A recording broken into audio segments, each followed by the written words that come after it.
Nobody wins in this tariff scenario. Dealers lose, consumers lose, everybody loses. It's not a good situation all around. It will be a mess. It will be expensive. How expensive, no one knows for sure. But there's a lot at stake, and I hope that we don't have to deal with this. Hopefully a week from now, we're looking back and saying, thank goodness that those tariffs didn't happen, that we can all go back to business as usual. I wanted to clarify from my video this morning that my intention was not to scare anybody, it was not to fearmonger, it was not to suggest that you go and buy a Mercedes-Benz or any other imported vehicle today to avoid paying 25% more in a week. If that's how it came off, I do apologize. I shouldn't have done the quick math on a $50,000 car and a $200,000 car, because the reality of it is that it's unlikely to be an actual 25% increase in the transaction price.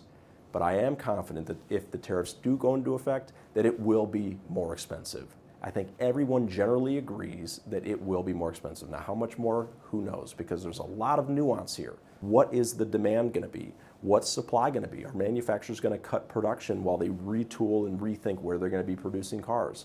There are so many moving parts that can't be quantified based on just the math of the tariff itself.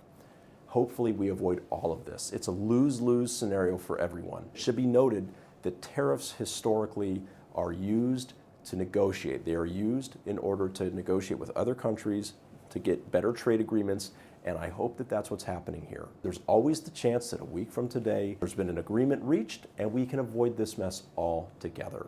My intention with the video this morning was not to scare, it was just to make mention that if you are in the market to do something now or soon, that now would be a good time to avoid what could potentially be a mess a week from now. And by the way, we're not looking forward to this. There might be dealers that are, and shame on them, but nobody is going to be looking forward to these difficult and painful conversations, the phone calls, the texts, the emails all month long, worrying about what might happen and us having no answers.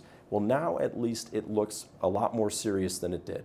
And so the best advice that we can give is that we still don't know what's going to happen, but we know where we stand now. We still have the programs that we have. We still have great inventory. A week from now, who knows? My advice was, if you were looking to do something, now would be a good time. I'm not saying go overpay and get taken advantage of, and if you've got a dealer that's misbehaving, don't buy a car from them. Of course not. If we could have had a week's heads up before COVID madness began, wouldn't that have been helpful?